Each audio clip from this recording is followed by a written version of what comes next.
I've really never thought that this wasn't going to be worth it. The hardest thing probably has been to not listen to the people that say you can't do it, to turn down the volume on all the negativity, and to focus on the things that are positive, the things that are uplifting, and the things that drive you forward to the finish line.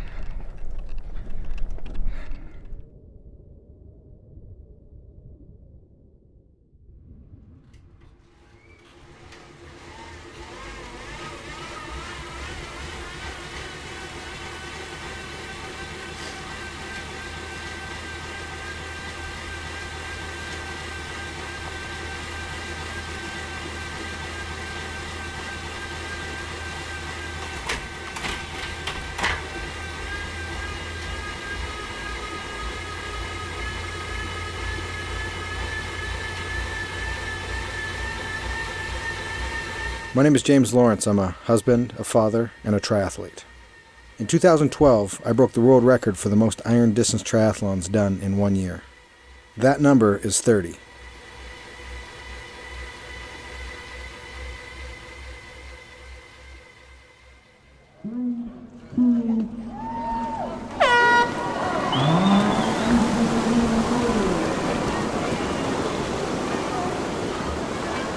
An iron distance triathlon consists of a 2.4 mile swim, a 112 mile bike ride, followed by a 26.2 marathon run. This year, including training, I swam over 450 miles. That is close to the equivalent of swimming from San Francisco to Los Angeles. I ran about 3,000 miles, and that's the distance from the northern tip of Maine to the southern tip of California. I also biked about 16,000 miles, which is about 2/3 of the way around the world.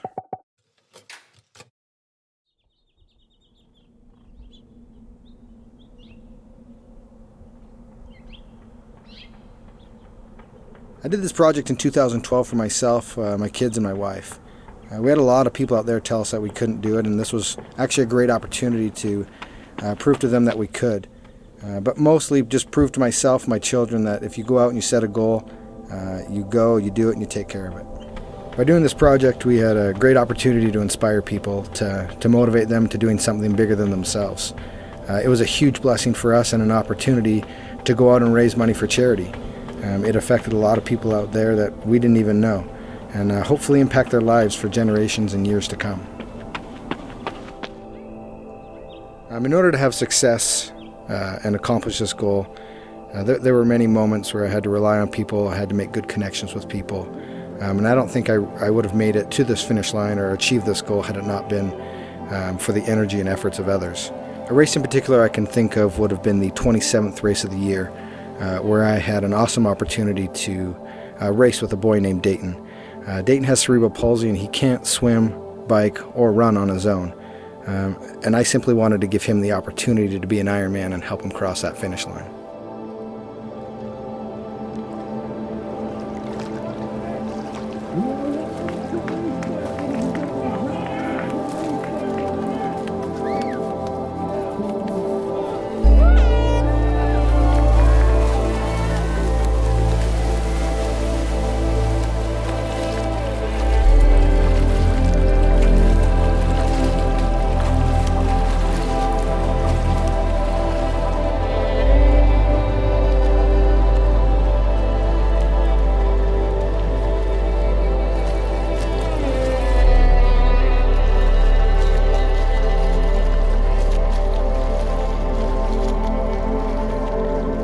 This is one of the coolest things I've ever done, man. I'm having a blast.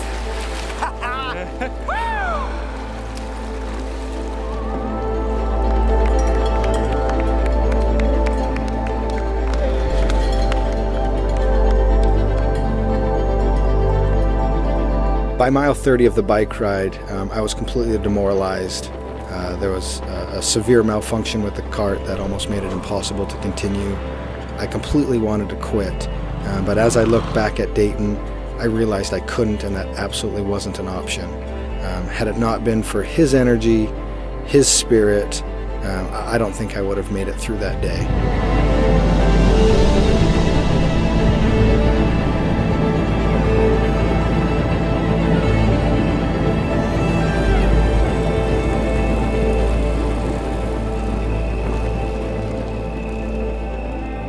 Can't wait to get off this bike. Does that feel good? We got about 4 miles to go. I can taste the marathon.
Bringing Dayton home.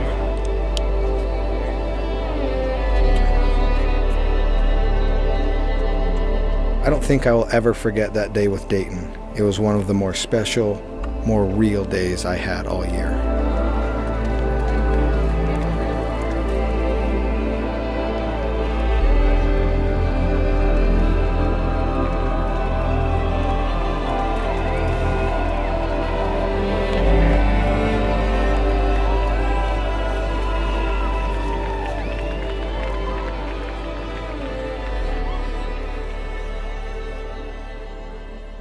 That was easily one of the hardest things I've ever done, and at the exact same time one of the coolest things I've ever done.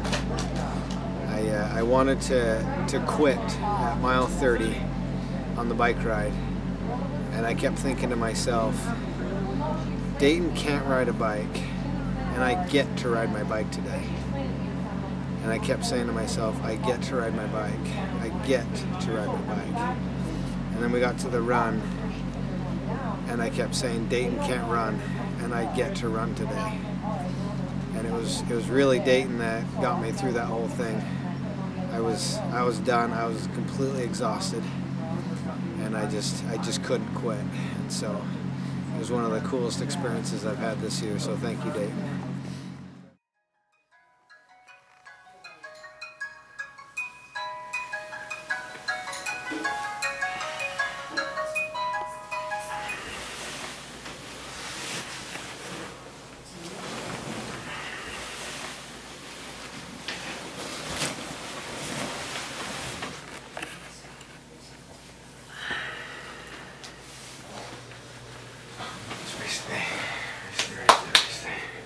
My morning routine, pretty simple. 2 packets of rocket fuel, some Sia, disgusting V8, and then some First Endurance Ultragen. Not Ultragen, it's that early. Optogen, First Endurance Optogen, and then some 6 Nutrition. You ready, Dave?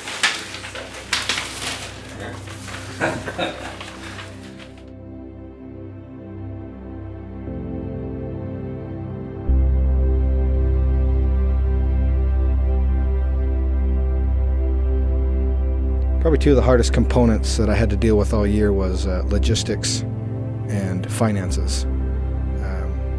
Doing the actual Ironmans, oddly enough, was the easy part for me. I had to worry about food on the table, rent being paid, making sure that my family was taken care of.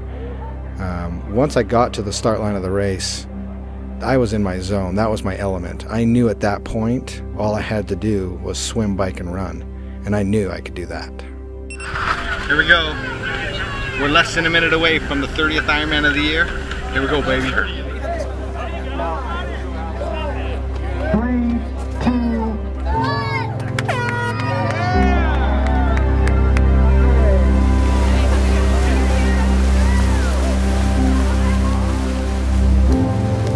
When I'm swimming, I just it feels like I'm flying, because it's the water's dark and there's little white bubbles, And so when I'm swimming and I'm pulling hard, and it just feels like it's a dark lit sky with stars all around me, and I'm just kind of flying. And then when I get on the bike, I really enjoy that time. It's just one of the highlights of my day. The entire day is a highlight, but being out there on the bike, it's just a special time for me. There are definite hard times on the bike just because it's one of the longest parts of the race. And then you get these euphoric highs where you're just flying and you're like, this is exactly where I want to be.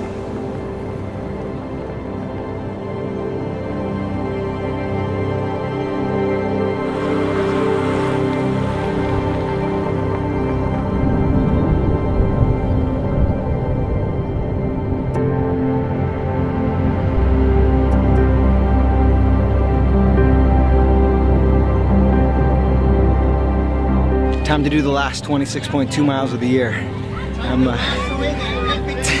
Time to take one last victory lap, man.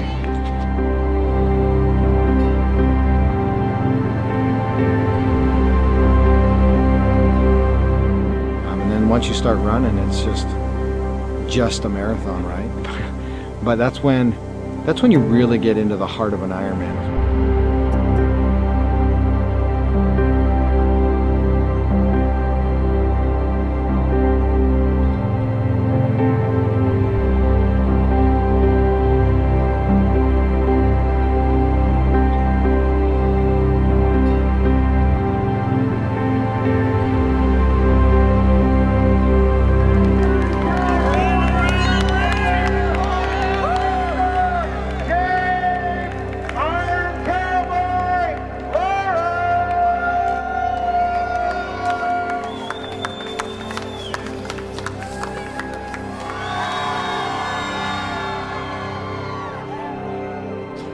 People keep asking me when are you excited it's the last of the race? Are you excited it's almost over? And I'm like, well, I'm not really feeling anything yet. And as soon as I saw him cross the finish line, it was okay to let my guard down. I just can't believe we did it. I can't believe he did it, all that sacrifice, everything. It's done, we did it. I am so pumped to have set such a big goal and to finish it, to have my friends, my family here with me. It couldn't have been a better day. I couldn't feel better than I do right now. Just thanks everybody for all the support. This was an incredible year. I am so happy.